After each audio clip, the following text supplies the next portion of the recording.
नमस्कार दोस्तों, मैं आपका दोस्त डॉक्टर आशीष और आज के वीडियो में फिर से एक बहुत ही महत्वपूर्ण होम्योपैथिक दवाई पल्सेटिला के बारे में बात करेंगे।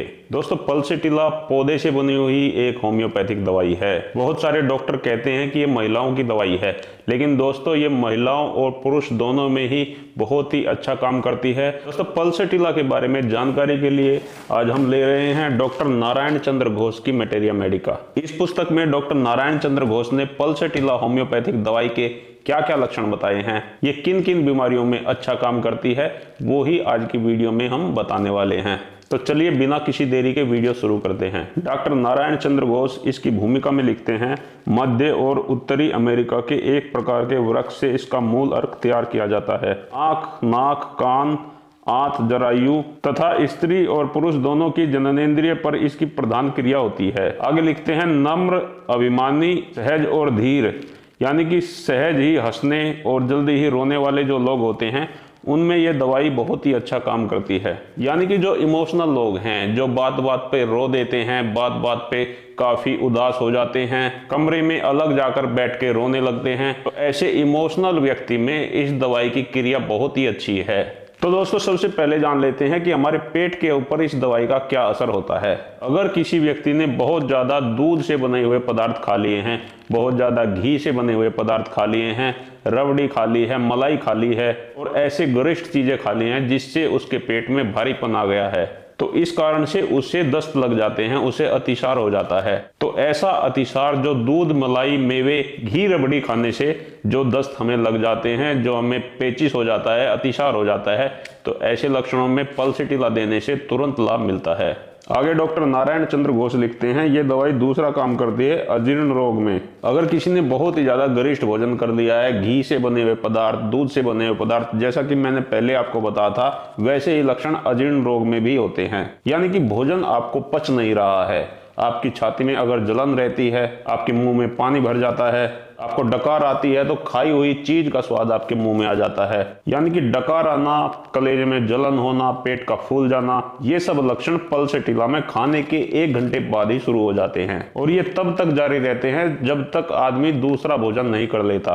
पल्सेटिला के रोगी की जब आप जीभ निकलवा के देखोगे तो जीभ पर एक सफेद परत चढ़ी हुई मिलेगी, तो ये भी पल्सेटिला का एक मुख्य लक्षण है। यानी कि पेट में गड़बड़ियां चल रही हैं, पेट इतना ज्यादा खराब है जिसकी वजह से रोगी की जीभ पर सफेद मलाई जैसी परत जम जाती है। व्यक्ति की जीभ बिल्कुल सूखी रहती है, लेकिन उसके बावजूद भी उसे प्यास बिल्कुल नहीं लगती। दोस्तों, पल्सेटिला का जो अगला काम है वो है अंडकोश के प्रदाह में, जिसे हम हाइड्रोसील भी कहते हैं। अगर किसी व्यक्ति का अंडकोश चोट लग जाने से या ठंड लग जाने से फूल गया है, अंडकोश मोटा हो गया है, जिसमें छूने से दर्द होता है, तो ऐसे लक्षणों में आप पल्सेटिला 200 का सेवन कर सकते हैं। अंडकोश में इतनी सूजन आ जाती है कि वो बिल्कुल लाल हो जाता है, छूने से बहुत दर्द होता है, तो ऐसे लक्षणों में पल्सेटिला 200 को दिन में 2 से 3 बार लेना चाहिए, जिससे बहुत ही जल्दी आराम मिल जाएगा। दोस्तों, इस पुस्तक में आगे डॉक्टर नारायण चंद्र घोष स्त्रियों के पल्सेटिला के लक्षण लिख रहे हैं।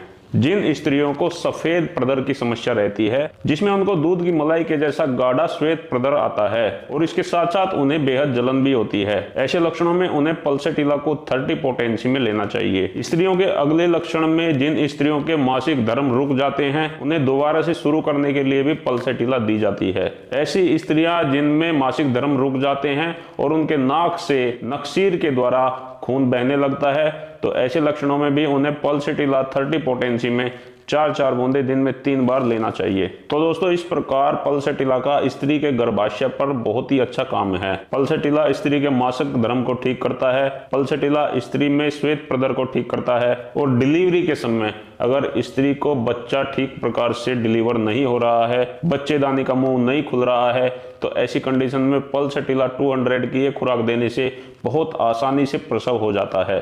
दोस्तों, पल्सेटिला का अगला काम है गनोरिया या सुजाक में। इस बीमारी की पुरानी अवस्था में पीले या हल्के हरे रंग का स्राव जब निकलता है और उसके साथ साथ रोगिणी के पेट में बेहद तेज दर्द रहता है, तो ऐसी कंडीशन में पल्सेटिला को 30 पोटेंसी में 2-2 बूंदे दिन में 3 बार लेना चाहिए। दोस्तों, पल्सेटिला दवाई में पीले रंग का स्राव, चाहे वो योनि से निकलता हो, चाहे वो कान से निकलता हो या नाक से निकलता हो, पीले और हल्के हरे रंग का स्राव अगर कहीं से भी निकल रहा है, उसके साथ साथ में दर्द व्यक्ति को हो रहा है, तो पल्सेटिला देने से ये समस्या जड़ से ठीक हो जाती है। अगर कान की बीमारी में कान से पीले रंग का स्राव निकल रहा है, कान में बेहद तेज दर्द है, तो पल्सेटिला लेना चाहिए, उससे तुरंत आराम मिल जाएगा। ऐसे ही किसी व्यक्ति को अगर जुकाम है तो वो 2 दिन में 4 दिन में ठीक हो जाता है, लेकिन उसके बाद जुकाम बहुत गाढ़ा हो जाता है, वो बिल्कुल पीले रंग का हो जाता है, तो ये पल्सेटिला के लक्षण हो जाते हैं। तो ऐसे में पल्सेटिला देने से वो जुकाम हमेशा के लिए ठीक हो जाएगा। तो दोस्तों, इस प्रकार आप पल्सेटिला का प्रयोग कर सकते हैं। अगर गरिष्ठ भोजन करने से, दूध, मलाई, मेवे आदि खाने से आपके पेट में गड़बड़ हो गई है, चाहे वो अजीर्ण के रूप में हुई है या अतिसार के रूप में हुई है। दूसरा, अगर किसी व्यक्ति को हाइड्रोसील हो गया है, अंडकोश में सूजन आ गई है, उसमें आप प्रयोग कर सकते हैं। तीसरा, स्त्रियों की समस्याओं में अगर उन्हें श्वेत प्रदर है या उनको मासिक धर्म समय से नहीं हो रहा है, उसमें प्रयोग कर सकते हैं। और चौथा, अगर शरीर के किसी अंग से आपको दर्द के साथ में पीला रंग का स्राव निकल रहा है, आप उसमें भी पल्सेटिला का प्रयोग कर सकते हैं, बहुत ही शानदार रिजल्ट मिलेंगे। तो दोस्तों, इसी जानकारी के साथ आज का ये वीडियो समाप्त करते हैं। मिलते हैं कल फिर एक नए वीडियो के साथ। मैं आप सभी दोस्तों का बहुत बहुत धन्यवाद करता हूं। आपको मेरा नमस्कार।